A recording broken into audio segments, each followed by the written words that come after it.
The Silent Guardians. The Grand Hall of the Galactic Conclave hummed with celebration. 2,000 species from across the galaxy had gathered on Zenith Prime, the jeweled capital of their united civilization. Today marked 1,000 years since the last confirmed sighting of humanity, the most dangerous species ever to plague the stars. High Chancellor Vorkshin, his crystalline exoskeleton gleaming under the ceremonial lights, raised all four of his upper limbs for silence. Today, we celebrate a millennium of peace and prosperity. Since the human extinction event, our galaxy has flourished without their chaos, their aggression, their unpredictability. The assembly erupted in trilling calls and bioluminescent displays of approval. Official records stated that humans had destroyed themselves in a catastrophic war that rendered their homeworld uninhabitable. To the galaxy at large, humanity was nothing more than a cautionary tale, brilliant, innovative, but ultimately doomed by their own violent nature. But not everyone accepted the official narrative. Zexura was a scientist, not a politician. As the premier xenobiologist of the Conclave, she had devoted her life to studying extinct species. While her peers celebrated, she hunched over a data terminal in her laboratory beneath the festivities, her silver-scaled skin reflecting the soft blue glow of her screens. "Run it again," she instructed her eye assistant. The holographic display flickered before projecting a three-dimensional chart of radiation anomalies detected along the edge of conclave space, a region known as the dead zone. "Analysis confirms the same pattern, Doctor," the AI reported. "The radiation signature matches no known natural phenomenon. It bears similarities to theoretical stealth technology mentioned in recovered human archives." Zexura's four eyes narrowed. For 3 cycles, she had tracked these anomalies, watching them intensify. Something was moving in the dead zone, something that didn't want to be seen. "Prepare my ship," she said, "and file a classified request for an exploratory mission." The High Council reluctantly authorized her expedition, assigning a security detail led by Commander Killax, a battle-scarred Draveri, whose species had fought humans in the last conflicts before their disappearance. "This is a waste of resources," Killax growled as their vessel, the Quantum Seeker, prepared to depart. His armored exoskeleton clicked as he moved. "Nothing survives in the dead zone." "Then we have nothing to fear," Zexura replied calmly. The journey took 17 days. As they approached the coordinates of the strongest anomaly, communications became erratic. Navigation systems glitched. Even the quantum eye experienced processing errors. "It's as if something is interfering with our technology," observed Telki, Zexura's research assistant, his tentacles nervously manipulating controls. Commander Killax ordered battle stations, or someone. The Quantum Seeker penetrated deeper into the dead zone. Stars seemed fewer here, the darkness more complete. Then, without warning, their engines shut down completely. "Emergency protocols failing," reported the pilot, panic in her voice. "We're adrift." Before Killax could order evacuation, the ship's communication system activated independently. A voice, speaking perfect Conclave standard, filled the bridge. "Conclave vessel Quantum Seeker, you have entered restricted space. Maintain position and prepare for boarding."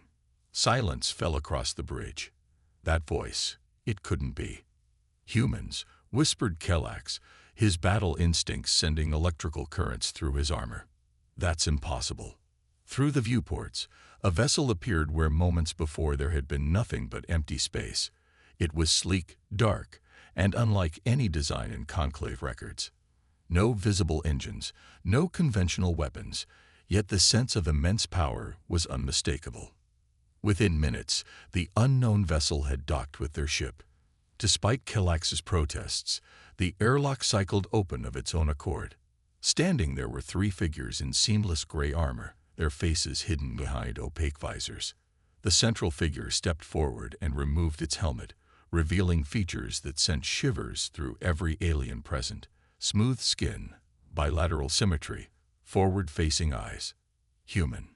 I am Captain Elena Reyes of the Earth Sentinel Vigilant," she announced, her voice betraying no emotion. "You've been probing our defensive line for some time, Dr. Zexera." Zexera stepped forward, her scientific curiosity overcoming fear. "You know me." A thin smile crossed the human's face. "We know all of you. We've been watching the conclave for centuries." Commander Kellax positioned himself between Zexera and the humans. "Humanity is extinct. Your worlds are dead." Captain Ray's expression hardened. "Reports of our extinction were strategic. As for Earth," she paused, something like pain flashing across her features. "Some sacrifices are necessary for survival." The revelation stunned the conclave crew. Humans had not destroyed themselves. They had disappeared deliberately, staging their own extinction. "Why?" demanded Zexera. "Why would an entire species fake its demise?" Captain Rice gestured toward the airlock. "That explanation requires more security than your vessel provides. You will come with us." Despite Kellax's objections, Zexera agreed. 6 hours later, she found herself inside a massive structure hidden within an asteroid field, a facility that defied physical laws. It was larger inside than outside, with technology beyond anything the Conclave had achieved in a millennium of advancement. In a conference room, with walls that seemed to shift between solid and transparent, Captain Reyes introduced her to Admiral James Chen, a weathered human whose presence commanded respect. "Humanity didn't leave the galactic stage because we wanted to," Admiral Chen explained, projecting a holographic star map. "We left because we discovered something coming, something ancient and hungry that moves between galaxies, something that had already consumed 12 civilizations before reaching our spiral arm." The hologram zoomed in on the dark space beyond the galaxy's edge, revealing massive, shadowy forms moving in the void. "We call them the Harvesters," Chen continued. "They consume all advanced life and the resources they've gathered. The Conclave would be defenseless against them." "Why not warn us?" asked Zexera, fascinated and horrified. "Because the Conclave was built on the ashes of species who feared humanity," Rise interjected. "Would you have believed us? Or would you have assumed it was a human trick to regain power?" The Admiral nodded grimly. "We needed time to prepare, to build defenses and weapons capable of fighting them. So we disappeared, establishing hidden outposts throughout the galaxy, developing technologies that might save all sentient life." "And now?" asked Zexera, understanding dawning. Admiral Chen's face was grave.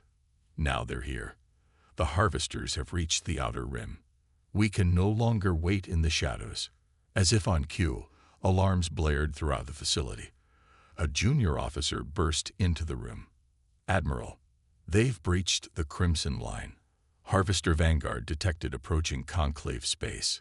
The Admiral stood, suddenly every inch the military commander. "Initiate Operation Daybreak. All fleets to emergence positions." He turned to Zexera. "Doctor, your galaxy is about to learn that humanity never left. And the Conclave will need to decide quickly. Will they stand with us against extinction, or will old fears doom us all?" On view screens throughout the facility, Zexera watched in awe as hidden human installations throughout the galaxy simultaneously deactivated their stealth fields. Thousands of warships, an armada beyond imagination, appeared in systems the Conclave had thought empty for centuries. The sky was filling with terrifying ships, and the galaxy would never be the same. The Rixikeoning. The news spread across the galaxy at quantum speed. Humanity had returned. Or rather, they had never truly left. In the Grand Hall on Zenith Prime, the celebration had transformed into crisis. High Chancellor Vorchin presided over a conclave in chaos, with representatives of 2,000 species demanding explanations, protection, or immediate military action against the human resurgence. "Order." Vorkshin's amplified voice echoed. "We must maintain order." A holographic transmission interrupted the pandemonium, the largest screen in the hall activating without authorization. Admiral Chen's face appeared, 60 meters tall, his expression grave but determined. "Peoples of the Galactic Conclave," he began, "I understand your fear. For a millennium, you've believed us gone, a threat neutralized. Today, I come not as a conqueror, but with a warning. The enemy that drove humanity into hiding has arrived." The hall fell silent as Chen shared visual data of the harvesters. Massive biomechanical entities drifting at the galaxy's edge, each larger than a small moon. Their surfaces rippled with unnatural energy as they consumed everything in their path.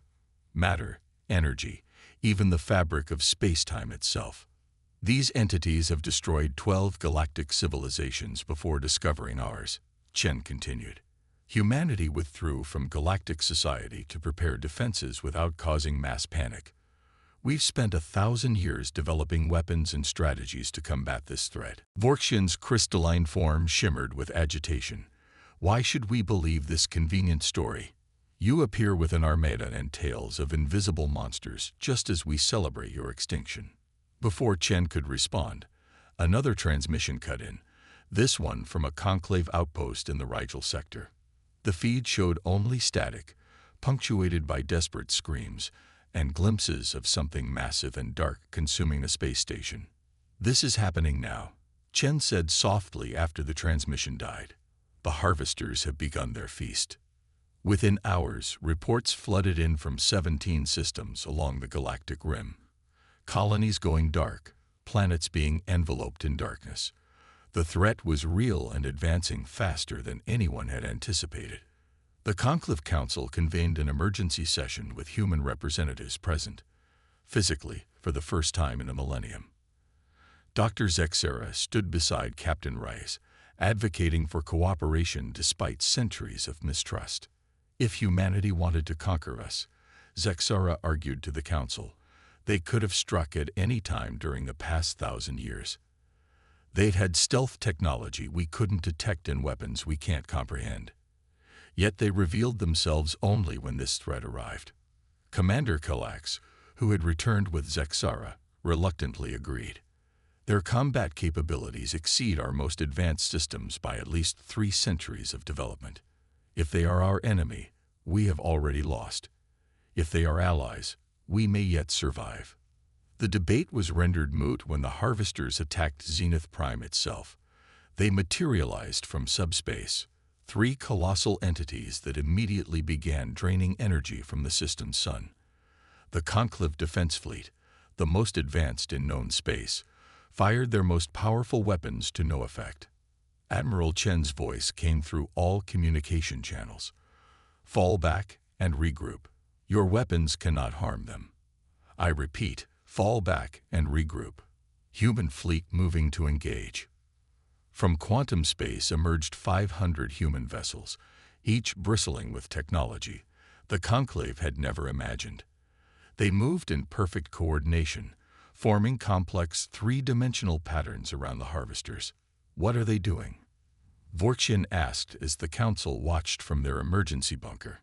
Zexara, who had studied the human tactical briefing, explained, "Creating a dimensional lattice. They're going to trap the harvesters between layers of space-time." The human ships fired no conventional weapons.